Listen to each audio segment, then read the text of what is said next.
Здраво, добро дојдовте во уште едно видео, каде што ова видео ќе збориме за мејоза. Значи мејоза.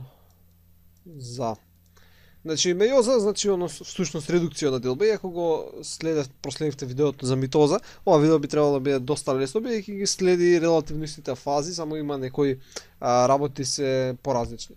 Сега, зошто ни е потребна мејоза? Значи мејозата, како што рековме, се случува во гаметите, односно така се создаваат гаметите. Значи ова сега кога збориме кај човекот, тоа се сперматозоидите, јајцеклетките. И мејозата е всушност еден вид на делба на јадрото, односно еден вид на кариокинеза. И потребна ни е поради тоа што со процесот на мејоза добиваме различни, еве на пример сперматозоиди. Сите се различни едни од други. По некоја си малечка карактеристика, на пример, но тоа е важно за да имаме диверзитет во популацијата и постојано да имаме промена, за да може да има еволутивна селекција. Сега друга исто важна работа е што, на пример, соматските клетки, речеме имаме соматска клетка и таа знаеме дека има 46 хромозоми.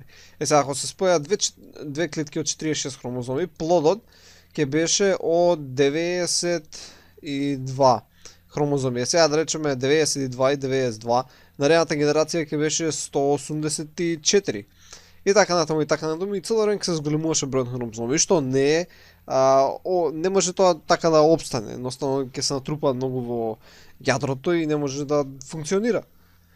Поради тоа, ова не се случува, значи имаме 46 соматски клетки, ама тој број се редуцира на 23 во половите, и потоа имаме плюс 23 и повторно се враќаме на 46 и така се врти тој циклус. Значи многу не е важна мејозата, односно редукционата делба, со цел да добиеме клетки кои имаат редуциран број на хромозоми и патем да се одвие процес на crossing over, односно рекомбинација на генетскиот материјал со цел да се добијат нови форми или комбинации на тој генетски материјал.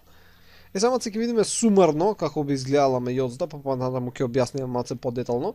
Значи започнуваме од една клетка која има 46 хромозоми и сега хромозомите ќе ги бележам, значи ќе ги бележам со сина и со црвена боја, каде што ќе пишам за 4 по 4 хромозоми, каде што тоа ќе означува 46.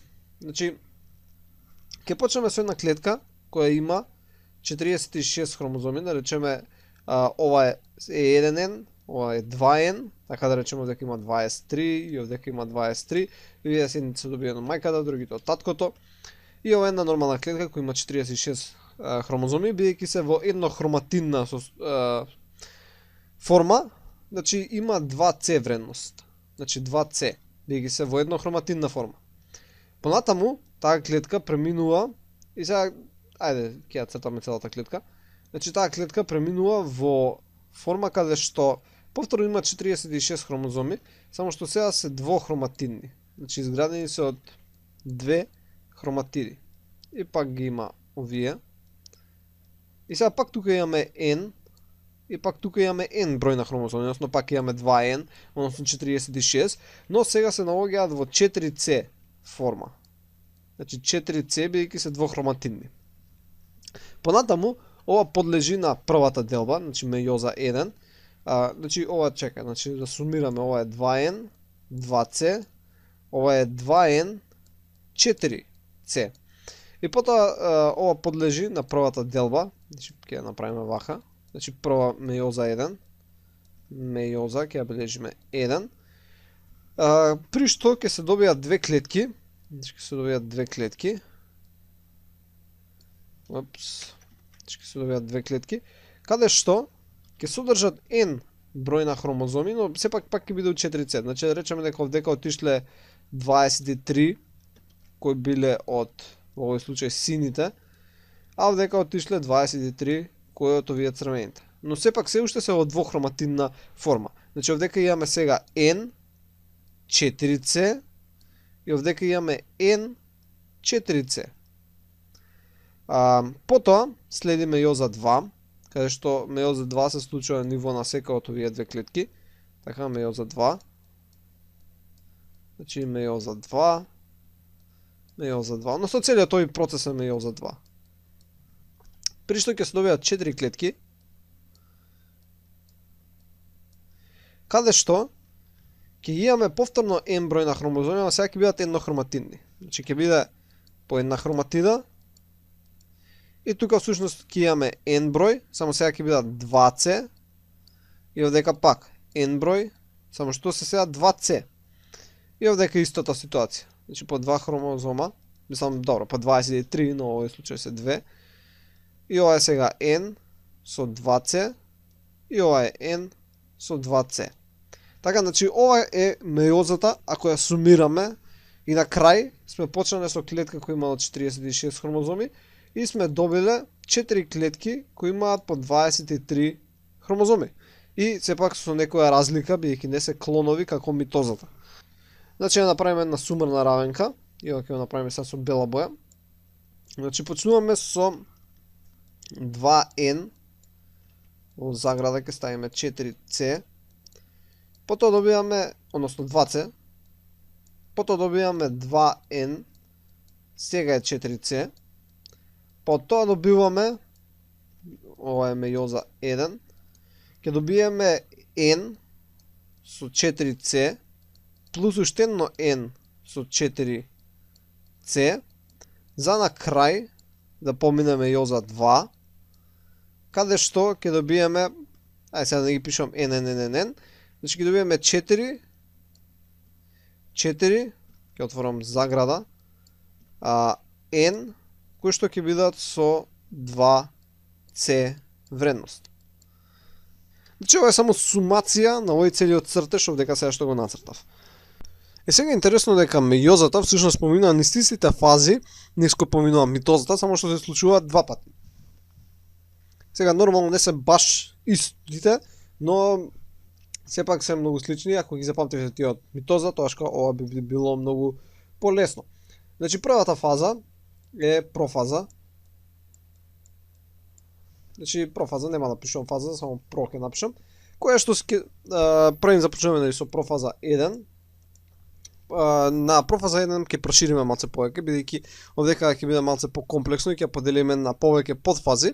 Но сега само да речеме дека имаме профаза 1, имаме метафаза 1, па потоа следи анафаза 1,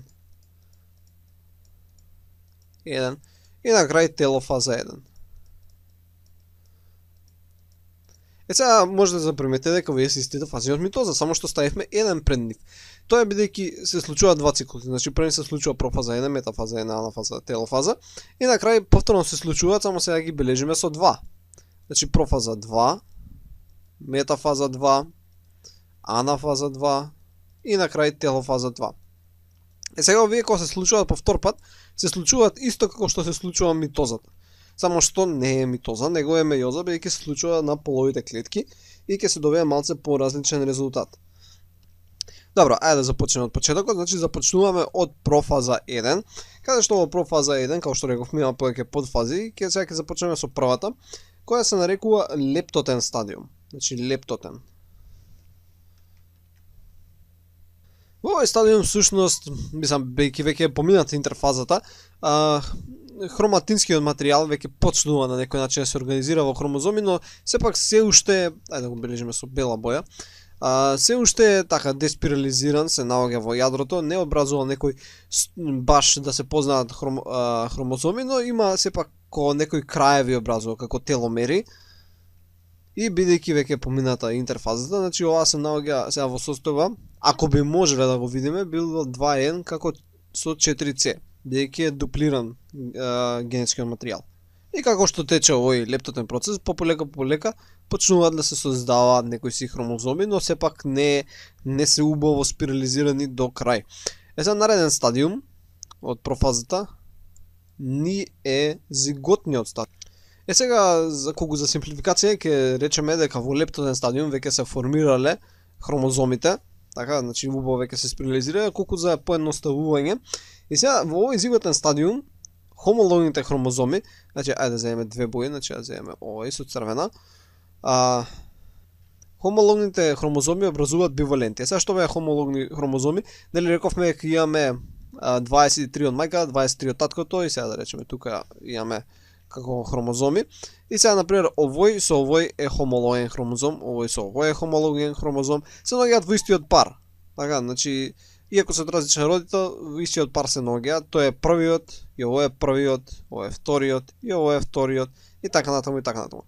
Сега бидејќи се 4C, тие се во форма како X-ови, така, значи се наоѓаат како X-ови, дуплиране генетскиот материјал. Ева, ќе направиме како X-ови. И сега во овој зиготен стадиум всушност се приспојуваат хомологните хромозоми. Значи првиот со првиот, вториот со вториот. И тоа би изгледало вака. Значи како што би бил тој што е првиот, ќе се да го направиме да биде некако по вака, ќе се приспои со 4C хромозомот кој е хомологен на него. И всушност ова ќе образува бивалент. Значи бивалент. Да земеме со некоја друга боја. Нека биде тоа сина. И сега треба исто да запамтиме дека тие се уште си имаат центромер, значи си имаат посебни центромери. И процесот на ова создавање на овие биваленти всушност се нарекува конјугација. Значи тој процес на приближување на двата хомологни хромозоми кои се наоѓаат во 4C формација се нарекува конјугација и образуваат тие биваленти.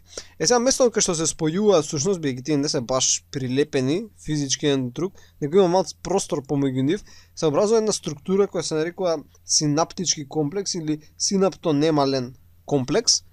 И ова е карактеристичен за сите еукариотски клетки. Тоа е всушност од протеинска природа, значи ова е синаптички комплекс и тој всушност ако би зумирале, тој е всушност изграден од две, односно од трислојни ленти каде што две се поврзани со хромозомите, значи ова вдека би бил хромозомот едниот, тука би бил другиот хромозом и значи тие се двете структури и помеѓу нив има една трета структура, да речеме вака ќе направиме, и сите поврзани се заедно со една протеинска структура.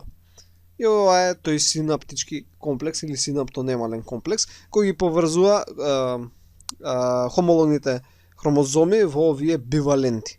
Сега дури и во овој стадиум некогаш може да се случи процесот на кросинг овер, за кој ќе збориме за неколку стадиуми. Значи уште од тука, уште од зиготен стадиум може да започне кросинг оверот.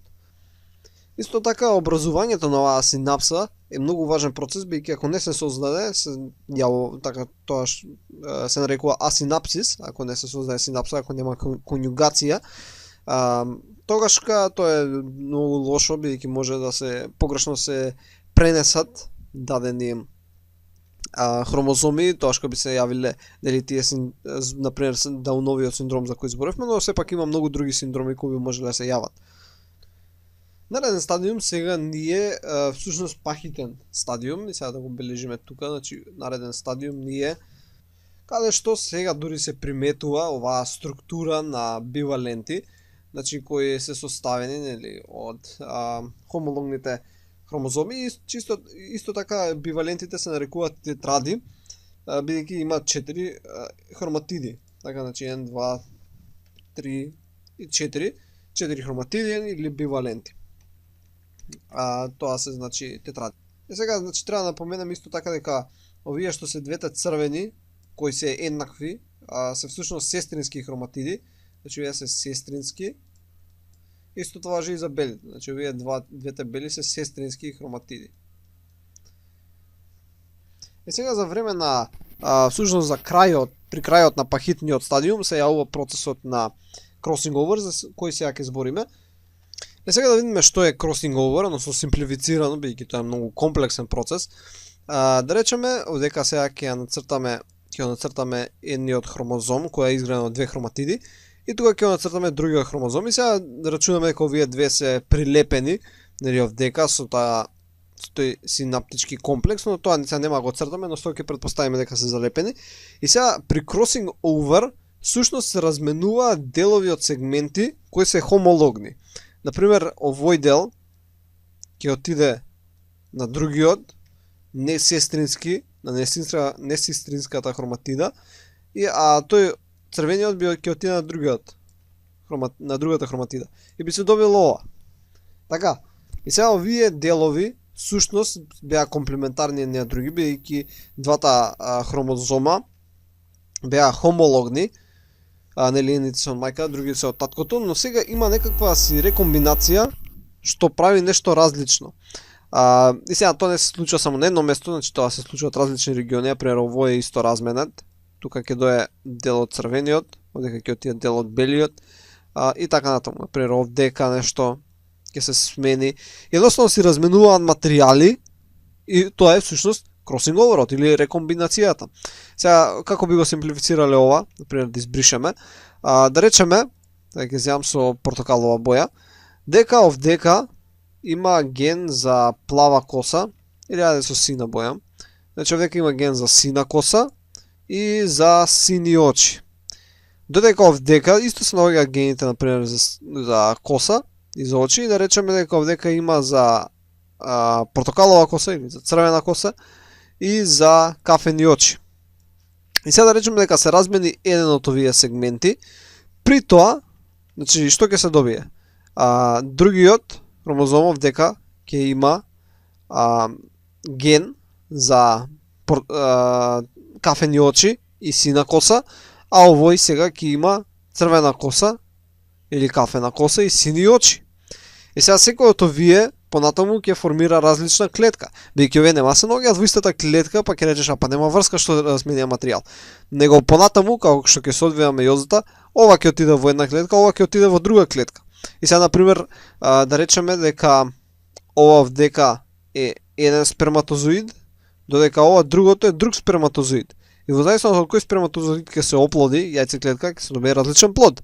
Например, ако се оплоди од овој, плодот ќе има, не знам, пример, кафена коса и сини очи, а ако се оплоди од другиот, плодот ќе има плава коса и кафени очи.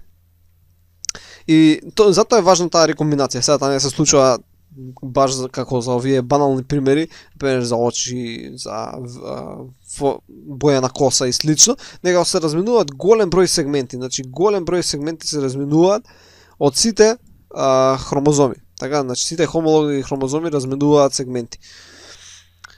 И затоа имаме голема разновидност, бидејќи секој сперматозоид или секоја јајцеклетка е всушност различна и дава различен плод. Наредната фаза во профаза 1 е всушност, да земам малце подебела стрелка, нема врска, тоа е диплотен стадиум. Сега во диплотниот стадиум всушност почнува да се намалува овој синаптички комплекс, значи како што си беа претходно, сега вака да го нацртаме едниот крак и да речеме дека овдека е прилепен со другиот хромозом и овдека не беше синаптичкиот комплекс, така да го бележиме со зелено. По полека, сега во овој диплотен стадиум почнуваат да се одвојуваат на места, така што би го добиле, не знам, наредна слика би била. Значи на некои места ќе останат споени, а некои места ќе се одвојат. Значи тоа би изгледало вака. И сега овдека пак ко X ќе си е и овдека овако X. Сега например гледаме дека на некои места останале споени, например овдека останало споено и овдека останало споено дел од синаптичкиот комплекс, а овдека на други места, пример, овдека со сина боја, се одвоиле. Значи овие делови веќе не се споени. Местата кај што останале споени, всушност се нарекуваат хијазми. Значи ето да го бележиме.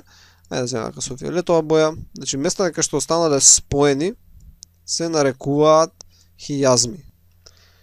И ова обично се случува на местата кај што се случил кросинг овер. Значи овдека кај што се замениле сегменти, така значи овдека се замениле сегменти. И обично таму се случуваат хијазмите, на местата каде што се случил кросинг оверот. Се исто треба да напоменем дека кросинг овер може да се случи и помеѓу сестрински хроматиди, значи помеѓу црвено а црвено.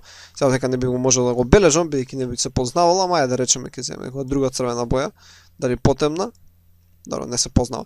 Не е важно, ама рекомбинација може да се случи и помеѓу значи црвено со црвено и бело со бело, ама тие наистина не се толку важни. Поважни се рекомбинациите кои се случуваат помеѓу хомологните несестрински хроматиди, односно хромозоми. И како што тече овој диплотен стадиум, се повеќе и повеќе се намалува бројот на овие хијазми, се додека немаме некој минимален број. И последна фаза, да речеме, од профаза 1 е диакинеза, која, ајде вака да одвоиме од ова. Значи, диакинеза, каде што всушност веќе хромозомите постигнале максимална спирализација, значи максимално се скусени, да речеме, ако беа токави, сега ќе бидат многу помали, да речеме дека се помали. И е максимално намален бројот на хијазми, да речеме само тука има една хијазма. Да речеме овдека дека се наоѓа тука доле, дека се наоѓа хијазмата. Значи се намалува максимално бројот на хијазми и дури се терминираат сите хијазми со тек на време, значи ќе нема хијазми и ќе се одделат, ќе бидат само како бива, нема да бидат споени. Ќе станат едноставно како 4C хромозоми. И освен тоа, на крај се финализира профазата со тоа што јадрото, значи јадрената мембрана, значи ова се случуваше до сега во јадрената мембрана, полека, како што зборевме во митоза, се уништува. Не се уништува, него се оттргнува во вид на везикули, се откинуваат од неја, со тек на време исчезнува јадрената мембрана и веќе може да навлеземе во прометафаза 1, односно метафаза 1. И сега да продолжиме со остатокот од фазите кои се случуваат. Значи сега на ред ни е метафаза 1, каде што да речеме нели имаме клетката. И сега хромозомите, да земеме како ги брежам со бела и црвена боја, каде што уште да речеме релативно се наоѓаат во вид на биваленти, ќе се подредат, значи ова е веќе прометафаза 1 во екваторијалната рамнина. Значи овака, сега ќе ги цртаме, како што реков, ќе цртам по 4 само. Ќе се подредат во екваторијалната рамнина, ќе почне да се образува делбено вретено. Значи тука ќе се јава тоа центриолите, ќе почне да пуштаат делбени вретена. Мислам микротубули. Така. И значи веќе почна да завршува прометафаза 1, почнува метафаза 1, каде што се веќе наместени во таа замислена екваторијална рамнина, значи како да бележиме со која боја, еве нека биде со виолетова боја, значи таа екваторијална рамнина, си се подредуваат и овие микротубулите, дали ќе дојдат до центромерите, ќе се приврзат. Така, и сега важно е да запамтиме дека овдека има n број и овдека има n број, односно уште има 2n, само што сите се во 4C форма. И сега ќе бидат повлечени кон двете страни, што нели ќе добиеме сумација, тоа би било. Значи влечењето дури се влечат, всушност се одвија анафаза 1, значи нели они се влечат, а и тоа ќе го направиме, значи ги имаме двата краја и ги имаме микротубулите и како ги влечат хромозомите. Така да речеме овдека ќе имаме вака, и тука друго, трето и овдека ќе бидат белите. Сега нормално има овдека нели рекомбинирани се, например, тука дека има нешто црвено, тука нешто бело, тука нешто црвено и така натаму. И сега ги повлекуваат и ова е анафазата. И анафазата завршува кога всушност ќе се повлечат до крај и ќе се формираат две нови јадра. Значи со тек на време ќе се повлечат сите тие кон крај, ај вака идеме овдека, ќе имаме нова клетка и ќе се формираат две јадра. Значи ќе се формираат две нови јадра и мембрани, каде што овдека нели ќе имаме сега. Значи ова е всушност само се навраќаме на првиот цртеж кој го цртав во ова видео. Ќе имаме клетки, значи вака. И овдека ќе бидат овие. Нормално има рекомбинација, ама нема сега ги цртам рекомбинациите. И овдека има N со 4C, бидејќи се двохроматидни. И овдека повторно има N со 4C.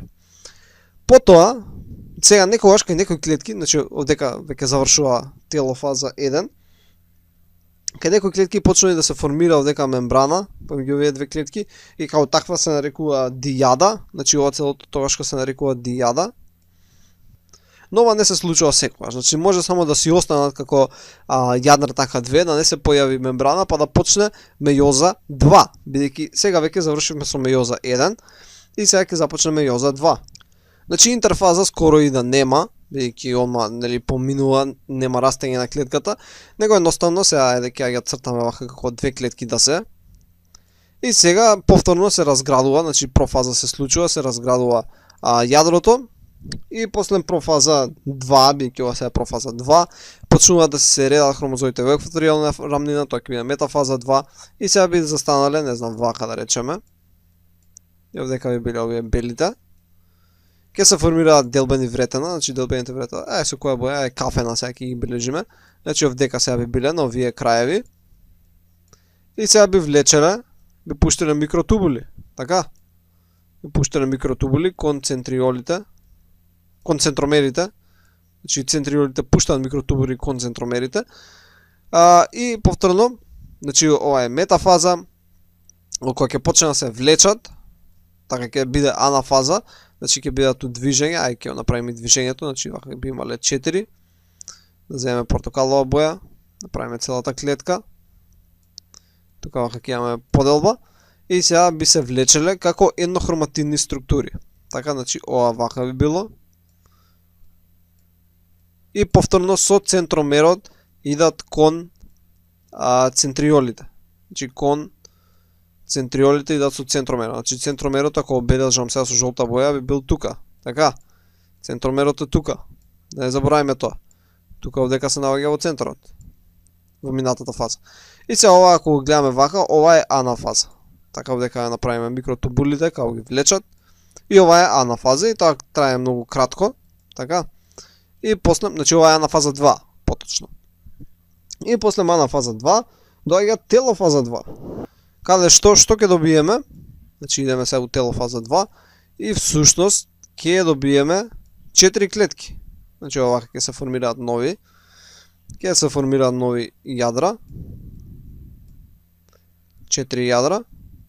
И сега во сите овие 4 јадра ќе има овака хромозоми, ќе ги направам. Дека црвени и овдека белите ќе бидат. И сега во секој од овие има n број на хромозоми, значи вака да го бележиме. N број на хромозоми. Само што има 2C, значи 2C, 2C, 2C и 2C, бидејќи се еднохроматидни. Така. Овдека беа 4C во минатиот случај. И вака кога ќе се добијат 4 клетки, всушност се нарекуваат тетрада. Значи овдека беа дијада, кога беа 2, а овдека кога се 4 по завршување на телофаза 2, се нарекува тетрада. И како што можеме да видиме, крајниот резултат добивме 4 клетки, кои се со n број на хромозоми, значи 23 хромозоми, и се со вредност 2C. И плюс се случи рекомбинација на материјал. Значи овдека имаме се некои бели делови, така, вака ќе бележиме бели делови, овдека некои црвени. Се пренел, значи се разменил материјал и сега овие 4 клетки ќе се одвојат со тек на време, значи нема да седат залепени и ќе се добијат 4 посебни клетки кои нели нема да бидат залепени, кои сите 4 ќе се разликуваат една од друга. И затоа кога ќе имаш брат или сестра, значи вие не сте, освен ако не сте близнаци, не сте исти. Бидејќи секоја гамета, односно секоја полова клетка е различна баш поради тој процес на рекомбинација.